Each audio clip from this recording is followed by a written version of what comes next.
Captain Planet, he's our hero. Gonna take pollution down to zero. Who knew that I would be an environmental advocate? Because of cloth diapering. Let me tell you why.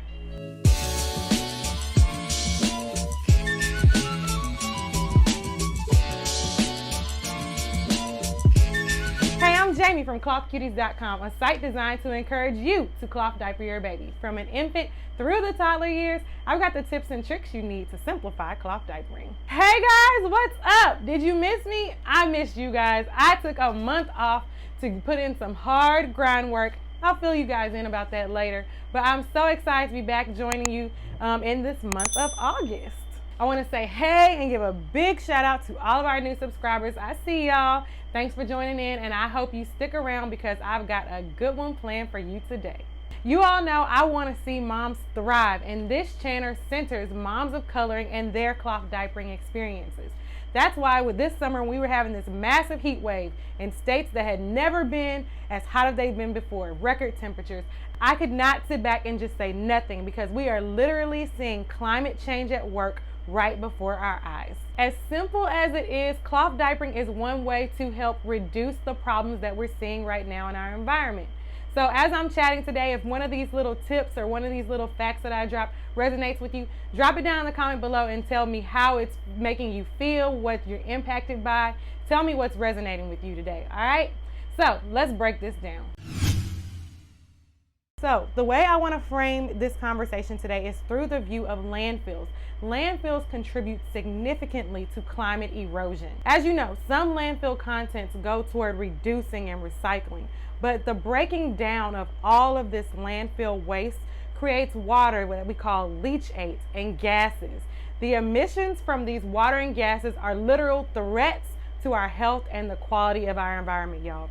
Did you know that landfills contribute to 20% of the man-made methanes and other gases that are in our environment, and many of which can be toxic? The reason this is important is because landfills are often located in areas that have more concentrated residents that are Black, brown, and indigenous people. Take my city, Houston, for example. Here we have 3 types of landfills.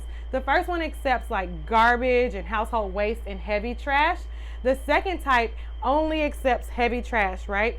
And then the last is recycling centers. Now guys, I live on the southwest side of Houston, and in my community, it is mostly a mix of Black and Latino working class families.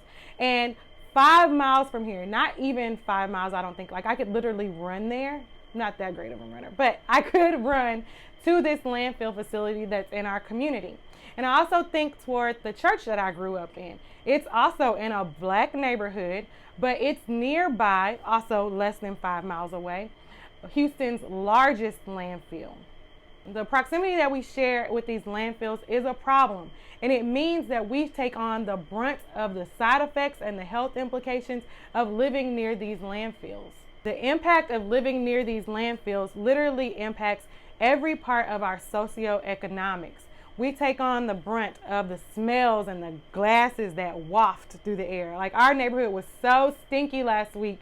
We had like 3 or 4 days we literally walked outside and my son was like, "Mommy, did you fart?" Like, no, that is the landfill that you can smell. The gases just waft through the air. We breathe in this toxic air, and our communities suffer disproportionately with these chronic illnesses. We have respiratory diseases like asthma, lung cancer. We have more increased diarrhea cases, but we suffer with all these diseases and things that are sometimes preventable at a disproportionate rate because we are breathing in chemicals and toxic gases at a higher rate than our white counterparts. We pay the cost with our health, our quality of life, our water, this leachate that is being filtered down through the landfills impacts our water system. The water in our communities requires more treatment than other communities. And not to mention, the homes in our communities are often valued lower because of the proximity to these landfills. In short, this is an intersectional consequence of environmental racism. However, as a community, collectively, we can do something about this. And the hope that we can do something about it and we can start making strides to reduce the impact environmentally that disposable diapers leave behind is why I'm so excited about cloth diapering. It's kind of why I'm passionate, and I have to share this message with you all because we literally can do something. Cloth diapering is not a perfect solution. I don't ever want to put it out there like that. It is a better solution than disposable diapers. 92% of disposable diapers end up in landfills, and they take 500 years to decompose. Y'all, that's a long time. In our babies' lifetimes, the diapers that our grandmothers used ain't gonna decompose. But we can reduce the number of diapers in landfills by choosing cloth. Right now, only 5% of moms use cloth diapers, but I am literally on a mission, y'all, to nationally change that statistic. We all want our baby to have a healthier planet than it is now and just have a healthy environment in their lifetime. And one thing we can do is start having more moms cloth diaper their babies. It sometimes saddens me that only 5% of moms cloth diaper their baby. But we can encourage them by sharing the plentiful benefits of cloth diapering. And to just be very candid, we have to start doing more now. More moms need to start cloth diapering now. I'm not going to get all preachy about it, but that is my soapbox moment for today. I was shocked when I really sat down and did the research and learned about how disposable diapers really impacts and is ruining our environment, guys. Like the gases that come out of these landfills, it's not healthy, and it's not right that more Black and brown communities are susceptible to it than other communities. So let's do something about it. Let's change that. It's up to me and you. It's up to each one to teach one and to share it so that more moms can become aware and competent and comfortable with cloth diapering. And you know, if you don't want to do the dirty stuff, you don't have to. That's right, you don't have to.